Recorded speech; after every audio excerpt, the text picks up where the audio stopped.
isi hatimu, isi hati Yesus, dan itu akan Hamba bagikan kepada umatku pada saat ini. Dalam nama Yesus kami sudah berdoa. Haleluya. Amin. Puji nama Tuhan. Mari kita membuka kebenaran firman Tuhan yang terdapat dalam Kisah Para Rasul pasal yang ke-17. Kisah Para Rasul pasal yang ke-17. Saya akan membaca dari ayat yang ke-16. Dari ayat yang ke-16 kemudian sampai dengan ayat yang ke-30, 34, tapi saya tidak akan membaca semuanya. Saya akan memilih ayat yang akan saya sampaikan kebenaran-kebenaran dari ayat-ayat yang akan saya baca. Firman Tuhan berkata, sementara Paulus menantikan mereka di Athena, sangat sedih hatinya karena ia melihat bahwa kota itu penuh dengan patung-patung berhala. Karena itu di rumah ibadat ia bertukar pikiran dengan orang-orang Yahudi dan orang-orang yang takut akan Allah, dan di pasar setiap hari dengan orang-orang yang dijumpainya di situ. Dan juga beberapa ahli pikir dari golongan Epikuros dan Stoa bersoal jawab dengan dia, dan ada yang berkata, apa yang hendak dikatakan si Plater ini pembual? Apa yang dikatakan oleh si pembual ini? Tetapi yang lain berkata, rupanya ia adalah pemberita ajaran dewa-dewa asing, sebab ia memberitakan Injil tentang Yesus dan tentang kebangkitannya. Lalu mereka membawanya menghadap sidang Areopagus dan mengatakan, bolehkah kami tahu ajaran baru mana yang kau ajarkan ini? Sebab engkau memperdengarkan kepada kami perkara-perkara yang aneh. Karena itu kami ingin tahu apakah arti semuanya itu. Adapun orang-orang Athena dan orang-orang asing yang tinggal di situ tidak mempunyai waktu untuk sesuatu selain untuk mengatakan atau mendengar segala sesuatu yang baru. Paulus pergi berdiri di atas Areopagus dan berkata, hai orang-orang Athena, aku lihat bahwa dalam segala hal kamu sangat beribadah kepada dewa-dewa. Sebab itu, ketika aku berjalan-jalan di kotamu dan melihat-lihat barang-barang pujaanmu, aku menjumpai juga sebuah mezbah dengan tulisan kepada Allah yang tidak dikenal. Apa yang kamu sembah tanpa mengenalnya, itulah yang kuberitakan kepada kamu. Ayat ke-31.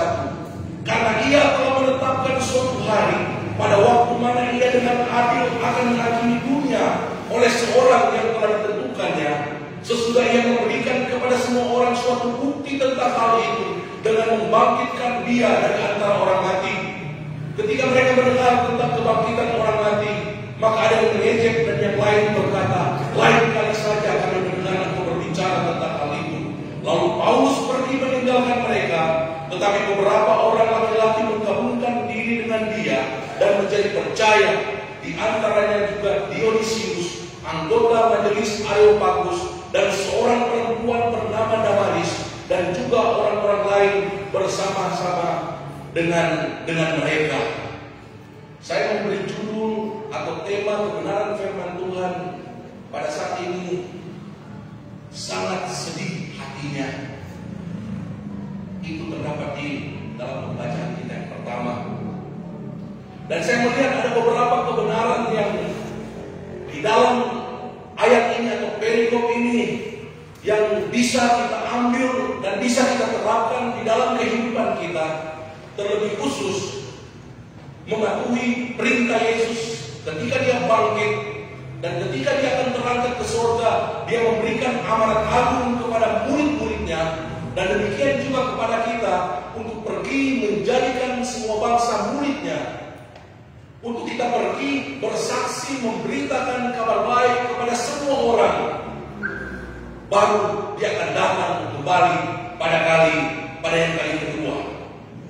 Nah, kebenaran pertama yang saya dapatkan dari perikop ini, yang pertama-tama, jika kita ingin melihat bagaimana amanat agung dengan cepat itu akan terjadi dan itu akan digenapi pada generasi di mana kita hidup saat ini, maka yang pertama kita harus memiliki belas kasihan terhadap jiwa-jiwa yang terhilang. Dalam ayat yang ke-16 di sini bisa kita melihat hati daripada Rasul Paulus. Dia memiliki hatinya Allah, dia memiliki hatinya Yesus. Ketika di Dia menantikan teman-teman sepelayanannya dalam penginjilan. Kita membaca ayat sebelumnya, Paulus sudah berada di Athena dan menantikan mereka. Dan ketika dia melihat kota itu penuh dengan patung-patung berhala, artinya kota itu dipenuhi dengan orang-orang yang belum percaya kepada Yesus, yang mana jika mereka mati, mereka akan binasa dan masuk ke dalam kekekalan neraka.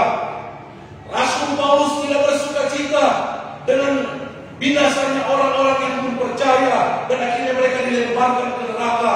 Tetapi justru sebaliknya dikatakan sangat sedih hatinya ketika dia melihat jiwa-jiwa yang terhilang yang ada di kota Athena. Mungkin dia menangis jiwa-jiwa yang terhilang. Dia meratap agar supaya mereka itu memperoleh belas kasihan Tuhan. Dan inilah yang saudara lihat dalam kehidupan daripada Tuhan Yesus. Tuhan Yesus mengajarkan tentang kebenaran ini, bahwa kalau kita ingin efektif memenangkan jiwa-jiwa yang terhilang di kota, di daerah, bahkan di bangsa yang kita cintai ini, mereka diselamatkan. Sehingga janji Tuhan, Indonesia penuh dengan kemuliaan Tuhan.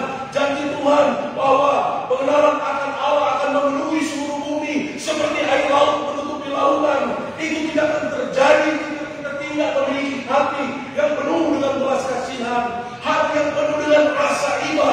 Ketika melihat orang yang duduk di sebelah kanan kita, ketika melihat tetangga kita yang hidup di dalam ketidakbenaran, yang sedang berjalan menuju kepada kebinasaan, tetapi kita tidak memiliki rasa iba, tidak memiliki belas kasihan kepada mereka, maka nubuatan para nabi bahwa bumi ini akan dipenuhi dengan pengenalan akan Yesus Kristus itu tidak akan terjadi. Amanat agung Tuhan Yesus Kristus memang akan diselesaikan, tetapi akan lebih banyak jiwa yang akan binasa baru amanat agung itu akan selesai. Tetapi saya mendorong, saya mengajak kita semua, kita memiliki roh yang sama, kita memiliki hati yang sama. Kita sudah diselamatkan oleh Kristus melalui pengorbanannya di atas kayu salib. Mari kita memiliki hati yang penuh dengan belas kasihan, mulai menangisi jiwa-jiwa yang terhilang, mulai menangisi mereka yang jauh dari Tuhan. Karena sebagaimana Yesus, dia menekankan dan dia mengajarkan kebenaran ini. Dia mengajarkan dalam perumpamaan-perumpamaan, contohnya seperti orang Samaria. Yesus memberikan satu pengajaran. Dia berkata di dalam ayat yang ke-33, lalu datang seorang Samaria yang sedang dalam perjalanan ke tempat itu, dan ketika ia melihat orang yang telah dirampok habis-habisan, dia hampir mati. Imam-imam hanya melewatinya, orang Lewi hanya melewatinya di seberang jalan. Dia terkapar, dia menunggu kebinasaan, dia menunggu kematiannya. Tetapi di firman Allah berkata, maka tergeraklah hatinya oleh belas kasihan, dan dia pergi, dia turun dari keledainya, dia mengulurkan tangannya, dan dia memberikan pelayanan yang holistik kepada orang yang mengalami penderitaan yang seperti ini. Kemudian di dalam perumpamaan tentang anak yang hilang, bagaimana Yesus juga mengajarkan tentang memiliki hati yang seperti ini, yang harus kita miliki. Seperti hatinya Bapa ketika dia melihat anaknya yang bungsu, namanya Simpson Tio, padahal terisi di got, bukan dan orang pukul di muka gereja, begini ini, marah tuh masuk rumah, Bapak tetap membuka pintu rumah, tetap merangkul, dan biar orang jauh dari Tuhan. Semua permalukan orang tua, tapi Bapak kita dia penuh dengan belas kasihan, sama seperti Bapak dalam perumpamaan ini dikatakan oleh firman Tuhan. Ketika ia masih jauh, ayahnya telah melihatnya, lalu tergeraklah hatinya oleh belas kasihan. Ayahnya itu berlari mendapatkan dia, lalu merangkul dan mencium dia. Kalau kita belajar daripada firman Allah, Yesus adalah pribadi yang memiliki hati yang penuh dengan belas kasihan. Kalau saudara membaca di dalam Matius pasal yang ke-9 ayat yang ke-36, ketika dia menyembuhkan orang yang sakit, ketika dia membuat mukjizat, ketika dia memberitakan Injil, maka orang-orang yang ada di orang-orang yang ada di negara-negara di sekitar daripada Israel, mereka datang mengikuti dia. Dan ketika berada di padang rumput, di bukit-bukit, dan Yesus melihat begitu banyak orang yang mengikutinya, dia tidak meninggalkan mereka untuk cari aman. Dia mungkin tidak juga melakukan hal seperti yang murid-murid nasihatkan. Guru, suruh mereka pulang karena hari sudah malam, supaya mereka pulang bisa makan di rumah. Tetapi kita tahu jawaban Yesus, kamu harus memberi mereka makan. Ketika Yesus melihat mereka begitu banyak, dia bukan melihat itu satu beban yang sangat berat. Dia bukan melihat itu sebagai satu kebutuhan yang mustahil untuk dipenuhi. Tetapi firman Allah berkata, tergeraklah hati Yesus oleh belas kasihan kepada mereka, karena mereka lelah dan terlantar seperti domba yang tidak bergembala. Bagaimana dengan hati kita pada hari-hari ini? Ada banyak orang yang berjalan, dia sebagai orang Kristen, tetapi hatinya kering. Dia berjalan dengan tidak punya harapan. Kehidupannya kehilangan damai sejahtera. Dengan mulut mereka memuliakan Allah, seperti kata Yesus dalam Markus pasal yang ke-7, ketika dia mengejar orang Farisi dan ahli Taurat. Kamu beribadah dengan mulutmu, tapi hatimu jauh dari Allah. Hatimu penuh dengan kebencian, hatimu penuh dengan perzinahan, hatimu penuh dengan keserakahan, ketamakan. Titus berkata, mereka memuliakan Allah dengan mulutnya, tetapi mereka menyangkal Allah dengan perbuatan mereka sehari-hari. Apakah kita akan mengatakan, memang so pantas kalian masuk ke dalam neraka? Memang pantas kalian hidup, ini sudah waktunya. Pemurnian sedang terjadi dan tunggu waktu kalian. Apakah itu hati kita? Tapi firman Tuhan menasihati kita. Ketika Paulus berjalan berkeliling kota Athena, kalau dia ada sekarang di kota Tomon, ketika dia berkeliling, dia melihat penyembahan berhala di mana-mana. Lagi sedang marak lagi sekarang. Dia melihat pencurian, pembunuhan, perzinahan, percabulan, perceraian terjadi di mana-mana. Dia bukan tertawa dan mengatakan memang mau mendapat hukuman, tetapi sangat sedih hatinya. Hatinya sangat, dia merasa bahwa jiwa-jiwa itu sama seperti keluarganya sendiri. Dia bisa merasakan bagaimana penderitaan mereka. Mereka hidup, mereka menderita di dalam kehidupan ini. Itu yang dimiliki oleh Rasul Paulus, dan itu juga yang dimiliki oleh Tuhan Yesus. Sehingga pelayanan setelah dia tergerak hatinya oleh belas kasihan, dia bisa menjangkau begitu banyak orang. Dia bisa menjadi berkat bagi banyak orang. Mengapa hati itu perlu? Yang saya tahu dalam prioritas yang pertama, jika kita ingin lebih efektif lagi untuk menjalankan amanat agung Tuhan Yesus Kristus, saya dasarkan daripada pengajaran Yesus. Dia katakan kepada ahli-ahli orang Farisi, dia katakan bahwa bibirmu itu memang memuliakan Allah, tetapi hatimu, kalau saudara membaca dalam ayat ke-22, Markus pasal yang ke-7, ayat 21 sampai dengan ayat yang ke-22, dikatakan apa yang keluar dari seseorang dari dalam hatinya, itulah yang menajiskannya. Sebab dari hati orang timbul segala pikiran jahat, percabulan, pencurian, pembunuhan, perzinahan, keserakahan, kejahatan, kelicikan, hawa nafsu, iri hati, hujat, kesombongan, dan kebebalan. Kalau hati kita hanya berisi dengan hal-hal yang seperti ini, maka belas kasihan kepada jiwa-jiwa yang terhilang itu tidak akan ada. Mari kita merenungkan kebenaran firman Tuhan ini. Apakah di hati kita ada hal yang baik, hal yang sedang didengar, hal yang disebut kebajikan, kemurahan, kedamaian, sukacita, suka mengampuni, murah hati, lemah lembut, kerendahan hati, kesabaran. Apakah itu ada dalam hati kita?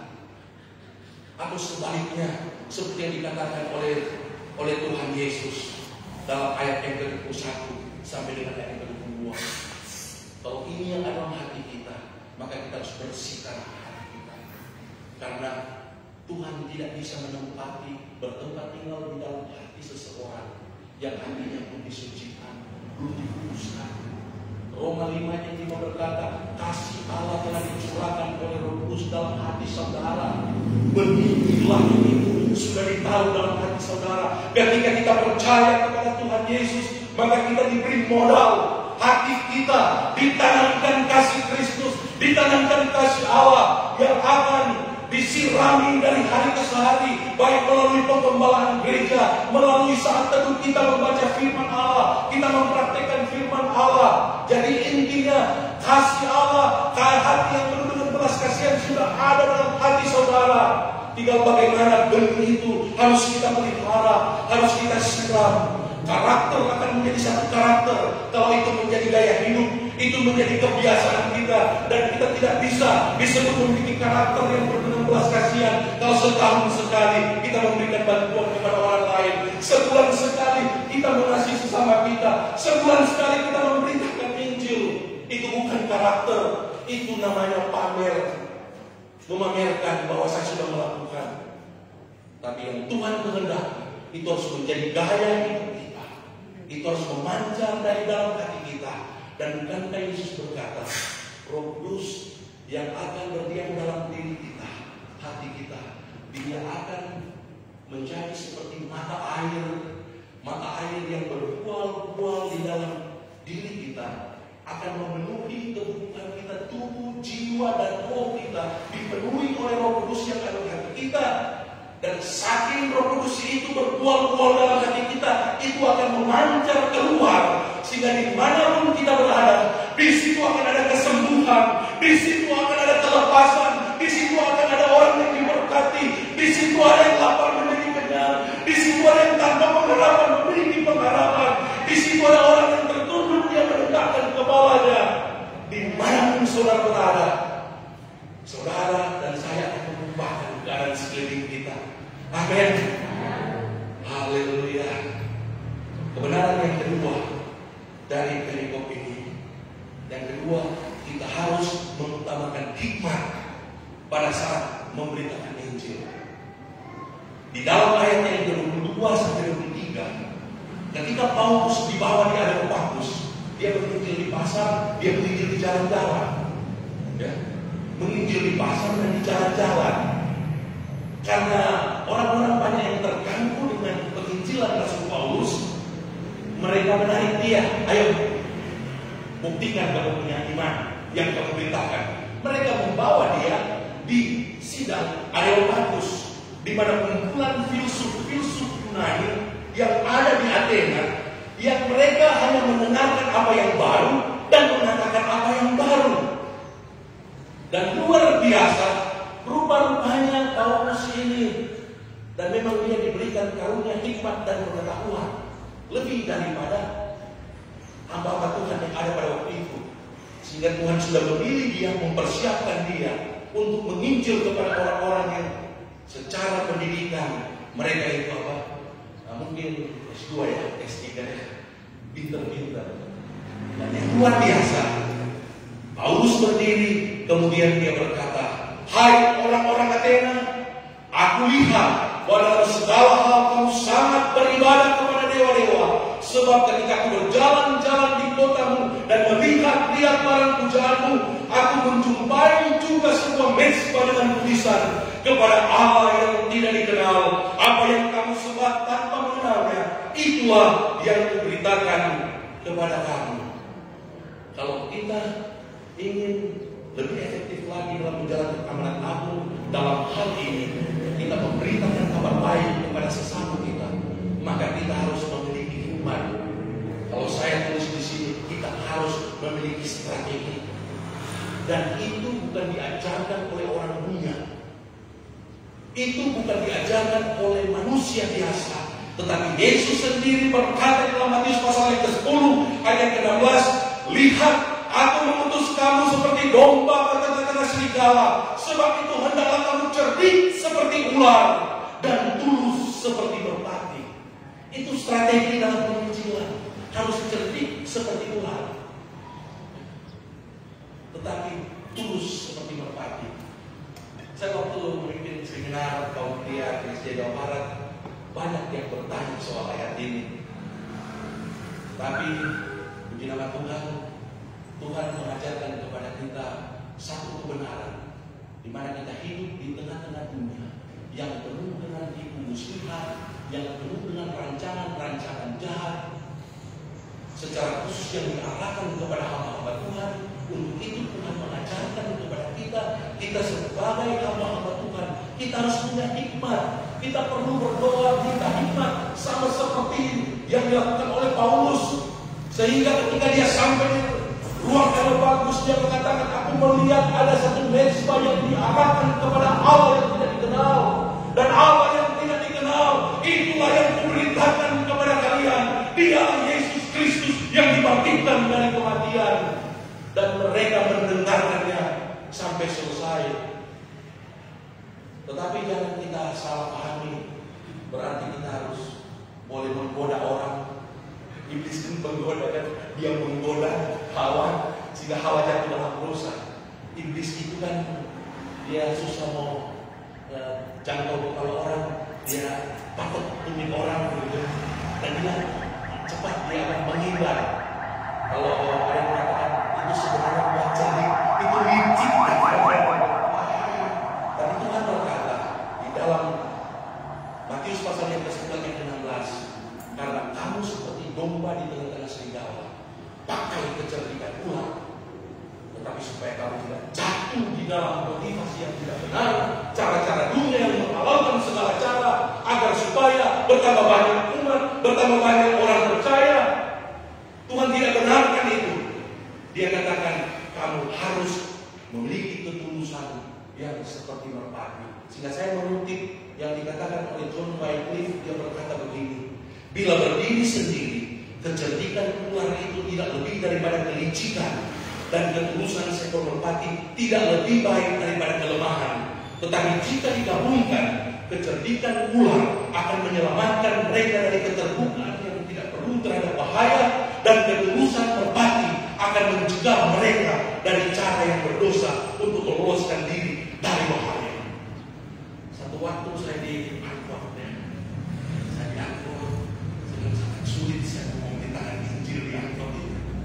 Kemudian saya dikasih hikmat, saya menyanyi, Yesus telah mati di atas kayu salib, menebus dosa. Kira-kira seperti itu gambarannya. Dan orang mendengarkannya.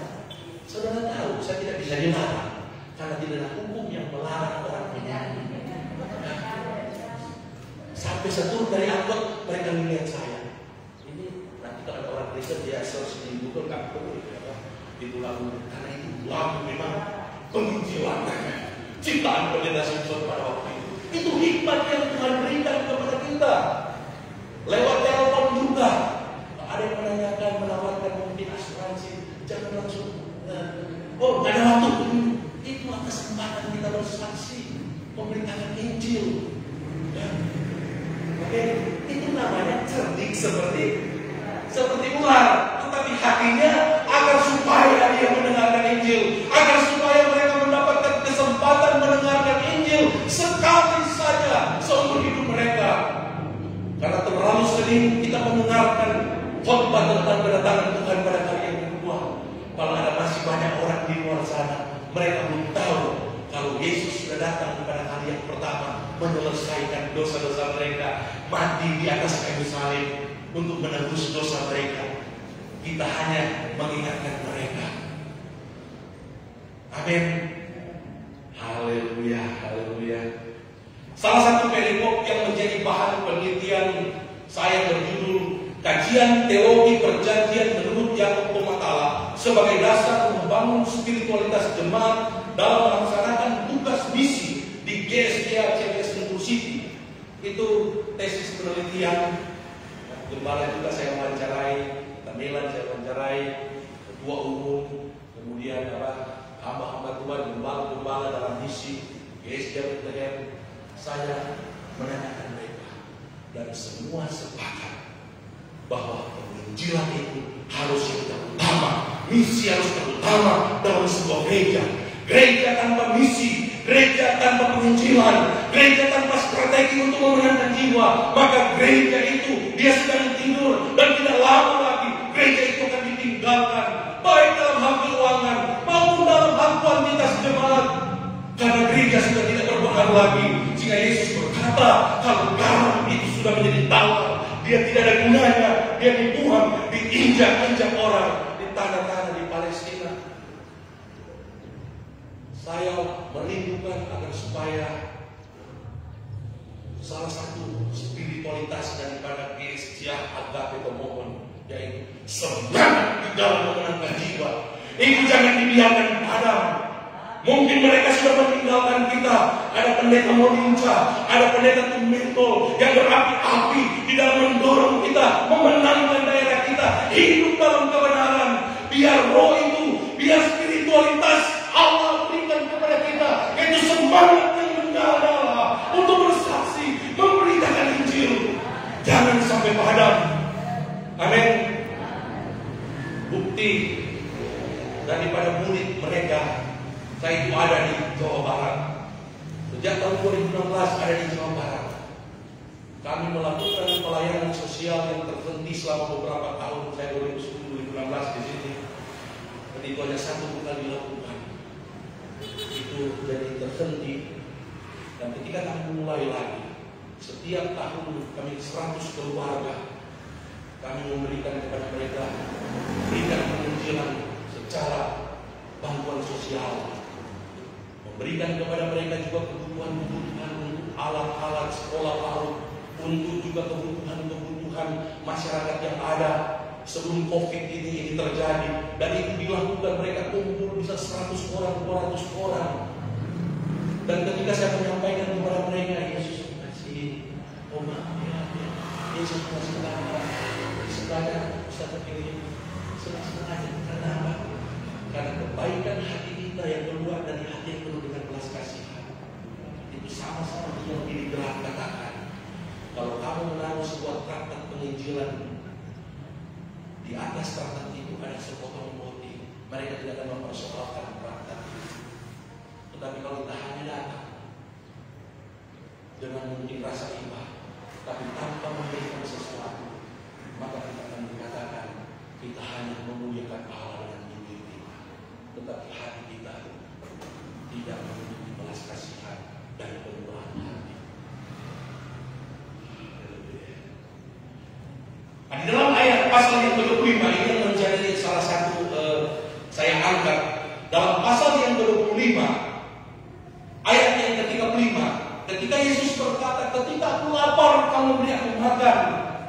Saya menafsirkan ini bahwa kita orang-orang percaya dikasih tanggung jawab oleh Tuhan, bahwa tanggung jawab kita, mereka yang lapar di sekitar kita, mereka yang lapar di dalam gereja kita, di luar gereja kita, itu tanggung jawab kita untuk menolong dan memberi makan.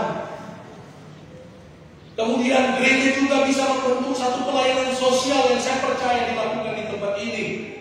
Dan ini juga yang dimiliki oleh Rasul Paulus. Dia bukan hanya memberitakan Injil, menyembuhkan orang yang sakit, membangkitkan orang mati, tetapi dalam Galatia pasal yang kedua, ayat yang ke-10, Rasul Paulus berkata, hanya kami harus tetap mengingat orang-orang miskin, dan memang itulah yang sungguh-sungguh kuusahakan melakukannya.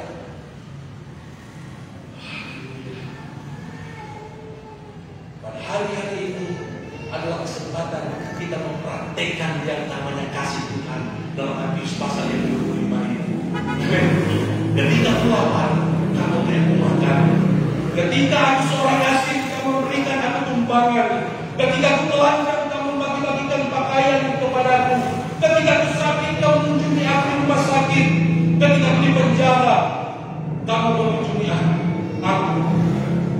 Jika kita ingin memenangkan kota kita, bangsa kita, bahkan dunia ini, maka umat Tuhan dan gereja Tuhan yang ada di seluruh dunia memang banyak sudah melakukannya, tetapi kita juga harus mulai dari pribadi kita.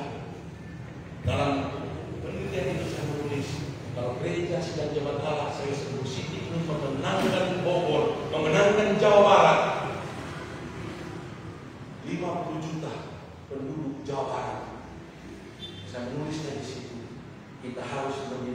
rumah sakit, kita harus mendirikan sekolah-sekolah Kristen, kita harus mendirikan panti-panti asuhan, kita harus mendirikan panti-panti werda, rumah-rumah singgah yang memang dilakukan oleh gereja-gereja yang lain, Bala Keselamatan, Katolik, dan lain-lain.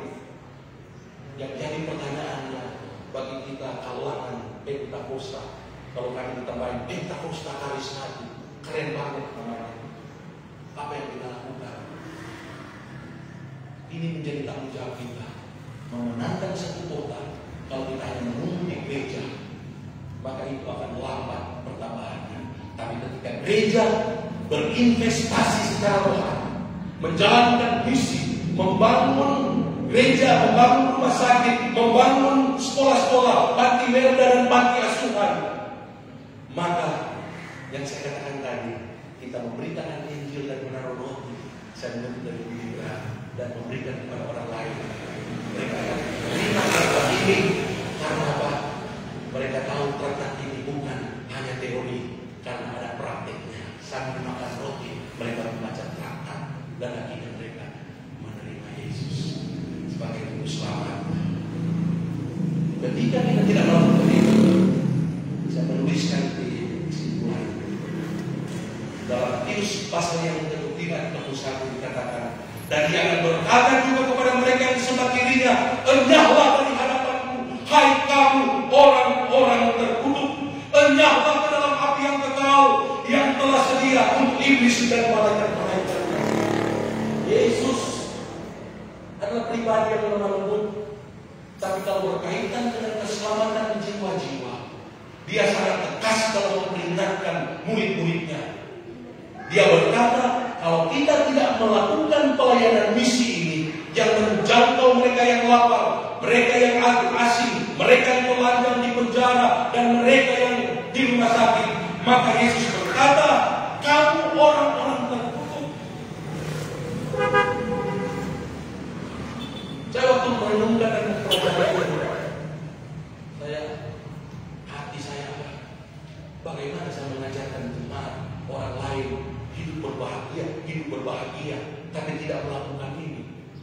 Mereka tidak akan menemukan kebahagiaan.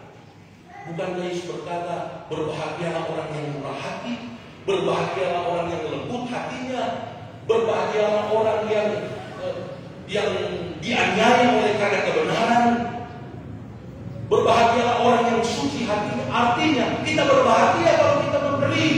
Dan itulah yang dikatakan dalam kitab Kisah Rasul, terlebih berbahagia memberi daripada menerima. Jadi kalau pribadi maupun gereja tidak menjadikan kebenaran ini menjadi gaya hidup, maka Yesus berkata, pergilah hai kamu orang-orang terkutuk. Bahkan dalam komentar yang saya dapatkan, dia katakan begini, enyahlah dari hadapan di bawah kutukan. Itu dalam pelayanan beberapa tahun ini, saya tidak banyak, sudah selesai semuanya, untuk sudah ada perbaikan. Saya fokus di melakukan apa yang saya ajarkan. Setiap minggu kami ada pelayanan kepada orang-orang yang tidak mampu. 15 paket, 20 paket, 50 paket, 100 paket, kemarin 100. Akhirnya malamnya cucu saya dibawa ke rumah sakit. Karena biasanya saya ada saya telepon dari Pak seperti rawat karena panasnya tinggi. Memang dia sudah kurang sehat, tapi karena harus membawa 100 paket itu kepada orang-orang yang di jalan-jalan. Tapi saya mau beritahu kepada kita, itulah sumber kebahagiaan, rahasia bahagia dalam hidup ini. Kalau saudara boleh menderita bagi Tuhan Yesus, Yesus sudah menderita bagi kita di atas kayu salib 2000 tahun yang lalu. Masakan kita tidak mau menderita untuk dia ketika kita hidup yang hanya mungkin 70 tahun, 80 tahun. Amin. Saya lihat dalam kehidupan kedua orang tua kami, mereka pribadi murah hati. Kakak saya tahu juga, kakak saya tahu. Mereka orang yang murah hati, suka menolong, banyak kesaksian yang mereka ceritakan, dan itu yang membuat benih di hati saya ini bertumbuh. Itu yang memotivasi kami, anak-anaknya, untuk menjalankan apa yang mereka lakukan. Jadi apa yang kita lakukan pada hari-hari ini, itulah warisan iman yang akan kita wariskan kepada anak-anak kita. Apa yang kita lakukan pada hari-hari ini, itu akan mereka lakukan di kemudian hari. Dan kita akan mempertanggungjawabkannya di takhta pengadilan Kristus. Apa yang kamu lakukan dan apa yang tidak kamu lakukan. Itu anak-anak yang ditinggalkan oleh orang tua yang berbuat dalam hidup ini. Mereka bersukacita, mereka berbahagia karena mereka tahu ada mahkota sudah disediakan bagi mereka. Dan kita bisa menjalani kehidupan ini seperti yang mereka jalani. Amin. Haleluya. Saya rindu ayat ini akan berkata, marilah masuk ke dalam kerajaan Tuhanku. Terimalah apa yang Bapa sudah sediakan bagimu. Amin. Dan itu bisa kita alami di dunia ini. Dan orang-orang yang hidup di bawah Tuhan, itulah tanggung jawab kita bermisi. Kita diselamatkan supaya mereka juga diselamatkan. Dan kita sedang berjuang memperbutkan jiwa-jiwa ini. Dan itu bisa terjadi, mereka dimenangkan jika kita memiliki belas kasihan. Kemudian jika kita memiliki hikmat dan memiliki strategi dan metode bagaimana kita bisa memberitakan Injil, bagaimana kita bisa memenangkan jiwa-jiwa. Penginjilan itu bukan hanya proklamasi. Penginjilan itu berbicara soal kehadiran saudara. Penginjilan itu bisa berarti seperti pengaruh saudara. Kalau saudara belum bisa memberitakan Injil, menginjil dengan kehidupan saudara yang berbuah. Kalau saudara belum bisa memberikan juga paling tidak firman Allah berkata, kamu adalah suratan Kristus yang dapat dibaca dan dilihat oleh semua orang.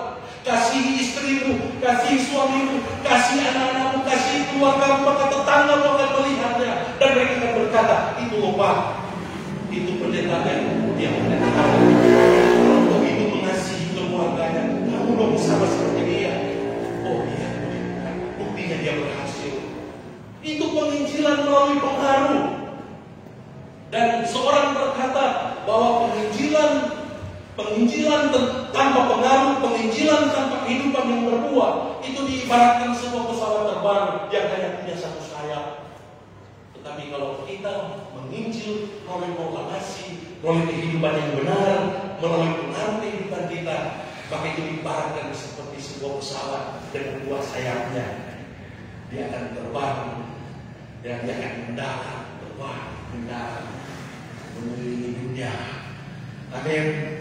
Saudara ini dipakai oleh Tuhan seperti pesawat dengan dua sayapnya, bersaksi memberitakan Injil dan hidup kita membawa pengaruh kepada keadaan yang ada di sekitar kita.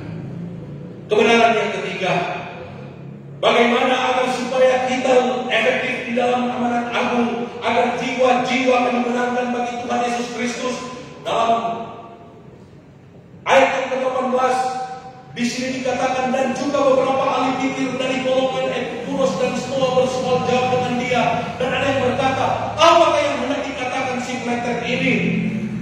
Kemudian ayat yang ke-32 dikatakan, maka ada yang mengejek Rasul Paulus. Tetapi saudara melihat dalam ayat yang ke-33, Rasul Paulus tidak melayani orang-orang yang menghina dia.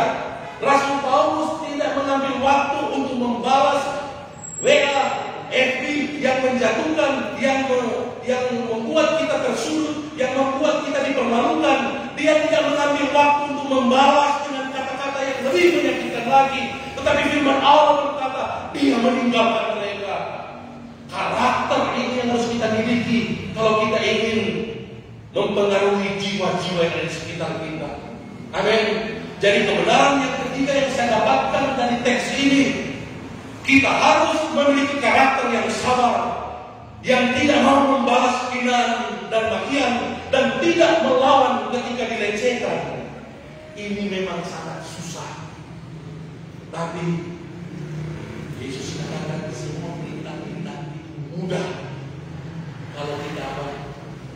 Kalau kita sudah menjadikan Dia sebagai Tuhan dan Juru Selamat kita, maka kita akan berkata, ya Tuhan, aku akan melakukannya. Aku akan melakukannya untukmu. Dan ini juga yang dikembangkan oleh Rasul Paulus, sehingga dia berkata kepada jemaat-jemaat yang ada di Korintus, dia berkata, mengapa kamu tidak lebih suka menderita ketidakadilan? Mengapa kamu tidak lebih suka dirugikan? Saya memberikan kesaksian ketika saya berkekurangan, tetapi dalam pengertian bukan karena dosa. Ketika saya mengalami sakit, ketika saya mengalami tekanan, ada gosip, ada orang yang iri hati dengan pelayanan beberapa tahun, dijalankan, menceritakan ke orang lain dan seterusnya. Apa yang saya lakukan? Lalu Paulus pergi meninggalkan mereka. Saya lebih memilih masuk ke tempat tidur, kamar bukan tidur ya. Dan saya berdoa, dan ketika saya berdoa dengan berbahasa roh, mencucurkan air mata, dan saya percaya Tuhan akan memberikan upah, Tuhan akan memberikan bahkan lebih daripada kita doakan. Karena apa? Kita tak melakukan firman Tuhan ini. Walaupun hati kita sakit, walaupun orang lain sudah menganggap saya ini seperti yang diceritakan oleh orang lain, kita tidak perlu membalasnya, kita tidak perlu mencari dia, tetapi tinggalkan dia. Karena kita melakukan firman Allah, aku lebih suka perlakukan saja seperti ini, karena aku menanggung untuk Tuhan Yesus. Amin. Haleluya. Haleluya. Hasilnya apa yang dialami oleh Rasul Paulus ketika dia memiliki belas kasihan, dia memiliki hikmat dan memiliki strategi di dalam memenangkan jiwa, dan dia memiliki hati yang sabar, yang tidak mau membalas hinaan dan makian, dan tidak melawan ketika dilecehkan. Dalam ayat yang ke-34 dikatakan, tetapi ada beberapa orang laki-laki menggabungkan diri dengan dia dan menjadi percaya. Di antaranya juga Dionisius, anggota majelis Areopagus, dan seorang perempuan bernama Damaris, dan juga orang-orang lain bersama-sama dengan mereka. Ada yang mengatakan dalam hal kuantitas Paulus seperti gagal dalam misi di kota Athena. Tetapi yang saya ingat kebenaran firman Tuhan, memang pada waktu itu dia hanya memenangkan beberapa orang. Tapi bukankah sampai hari ini teks ini landasan untuk metode penjilat yang efektif, dan ada berjuta-juta jiwa dimenangkan melalui pemberitaan firman Tuhan yang dilakukan oleh Rasul Paulus. Strategi yang dia kembangkan dicontoh oleh penginjil-penginjil misionaris segala zaman, sehingga Athena menjadi kota Kristen, Yunani menjadi kota Kristen, Eropa menjadi kota Kristen, karena melalui pelayanan penginjilan yang dikembangkan oleh Rasul Paulus. Dia menantang Filipi yang harusnya dia pergi ke Asia, tetapi Roh Kudus mencegah dia. Dalam Kisah Rasul yang pasal yang ke-16, ada orang yang melambaikan tangan kepadanya, atau orang Makedonia memanggil dia, dan Rasul Paulus taat kepada Roh Kudus, dia tidak pergi ke Asia. Karena ketika saya membuka komentar tafsiran, ternyata di Asia itu dia akan bertemu dengan gunung-gunung tinggi dengan salju dan es, dan diperkirakan fisik daripada Rasul Paulus tidak mampu untuk menginjil di pegunungan di es. Dan akhirnya Roh Kudus arahkan dia, kamu harus ke Eropa. Dan kota Filipi dimenangkan, Eropa dimenangkan, Athena dimenangkan, Yunani dimenangkan. Dan saya percaya, mana lebih pintar orang Tomohon dan orang Yunani? Saudara tahu dia jawabannya, lebih pintar orang. Tetapi Injil yang dianggap sebagai kebodohan, Injil itu bisa menggugah hati orang-orang Yunani. Dan Injil itu juga bisa menggugah tetangga saudara, menggugah keluarga saudara, menggugah kota Tomohon, sehingga kota Tomohon diberkati, kota Tomohon diselamatkan, dan setiap lutut bertekuk, semua lidah akan mengaku bahwa Yesus Kristus adalah Tuhan bagi kemuliaan Bapa di sorga. Bapa di sorga, hamba bersyukur kepadamu karena firman Allah sudah disampaikan. Untuk itu hamba berdoa, jadilah kepada kami seperti yang kau firmankan. Dalam nama Yesus hamba sudah berdoa. Amin.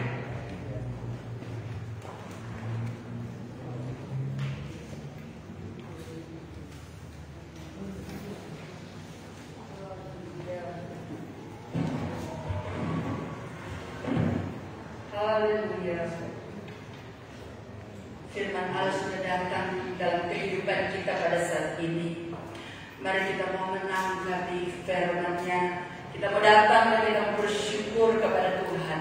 Kalau kita masih diberi waktu dan kesempatan yang indah untuk boleh ada di tengah-tengah muka bumi ini, biar kita tetap selalu ingat bahwa kita punya misi, kita punya satu tugas amanat agung yang Tuhan Yesus berikan bagi kita untuk memberitakan Injil, untuk tetap fokus kepada jiwa-jiwa, baik mereka yang ada di sekitar kehidupan kita maupun dimanapun kita berada, untuk kita memenangkan jiwa baru Tuhan, dan Roh Kudus akan menolong kita. Saudara jemaat yang dikasihi Tuhan, kita mau datang kepada Tuhan pada saat ini. Saya percaya kuasa Tuhan akan memampukan kita. Roh Allah, Roh Kudus akan memampukan kita. Tuhan tidak pernah meninggalkan kita. Kita mau berdiri bersama-sama dan kita lakukan. Musim akan selalu berganti. Dalam setiap keadaan, dalam segala situasi dalam kehidupan kita, Tuhan tidak pernah meninggalkan kita. Dia akan selalu ada dalam setiap kehidupan kita. Dia berjanji, dan Tuhan akan selalu menolong menyertai kehidupan kita. Apa yang kita hadapi, apa yang kita temui, dia Tuhan Allah yang setia dalam hidup kita. Haleluya. Oh haleluya. Mari kita membuka hati kita di hadapan Tuhan saat ini. Haleluya.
Namun satu hal, Yesus adalah jawaban dalam setiap keperluan kita.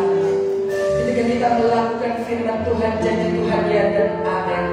Pada waktu hati kita penuh dengan belas kasihan, pada waktu hati kita dipenuhi dengan kasih Allah mengalir dari kehidupan kita, rohnya menguasai memenuhi kehidupan kita, kita boleh menjadi berkat. Kita diberkati dan menjadi saluran berkat. Hati kita ada fokus kepada jiwa-jiwa. Kita punya hati yang mengasihi dan belas kasihan ilahi ada dan taruh dalam setiap kehidupan kita. Maka ketika kita melakukan firman Tuhan, sekali lagi Tuhan membuka pintu-pintu mujizatnya dalam